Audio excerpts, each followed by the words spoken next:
जय श्री कृष्णा। कार्तिक महत्तम के फुल प्लेलिस्ट का लिंक कमेंट बॉक्स में है। 5वां अध्याय। नारद जी कहने लगे, हे ब्राह्मण, कार्तिक मास का कोई सुंदर व्रत कहिए।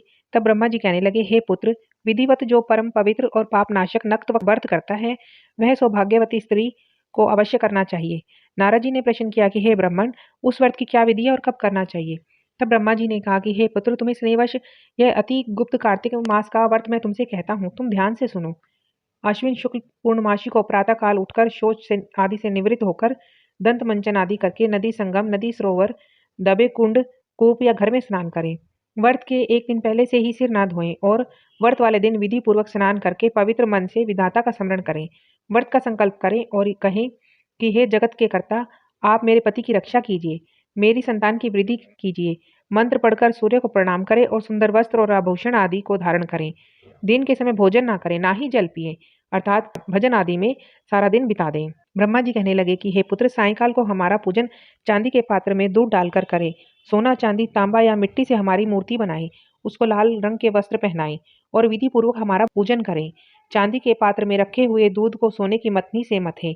साथ ही यह प्रार्थना करें कि हे ब्रह्मा जी, मुझे भोग आदि के लिए गोदान करके मेरी संतति को बढ़ाओ, मेरे पति को धन धान्य युक्त और चिरंजीवी कर दो, बहुत से दास दासी गण प्रदान करो। इसके पश्चात ब्राह्मण को भोजन कराएं, कुल के वृद्धों तथा वृद्धाओं को स्वादिष्ट पकवान से तृप्त करें, स्वयं भी तारों को देखकर भोजन करें। यह अश्विन शुक्ल पूर्णमासी को ब्रह्मा जी का नक्त व्रत होता है।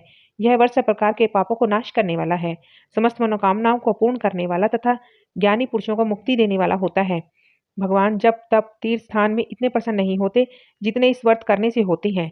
जो ब्रह्मा जी के आगे इस दिन कपूर जलाता है उसको बड़े बड़े वृक्षों तथा गोदान का फल मिलता है तथा उसके किसी एक कुल वैकुंठ को प्राप्त हो जाते हैं। जो केसर और कस्तूरी सहित कपूर अर्पण करता है उसके कई वंश ब्रह्मलोक को प्राप्त हो जाते हैं। जो स्त्री इस दिन वस्त्र का दान करती है वह कपड़े के सूत के तारों की संख्या के बराबर करोड़ों वर्ष तक वैकुंठ में वास करती है। जो गहने का दान करती है उसको ब्रह्मलोक की प्राप्ति होती है। जो स्त्री हृदय में ब्रह्मा जी का रूप, मुख से ब्रह्मा जी का नाम लेती है, माथे पर निर्माल्य धारण करती है, वह सदैव प्रतिव्रता रहती है।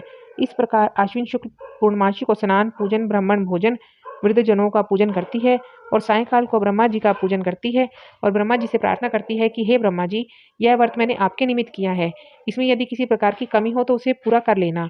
और जो कोई इस कथा को पढ़ता सुनता है उसको भी अश्वमेध यज्ञ का फल प्राप्त होता है। जय श्री कृष्ण।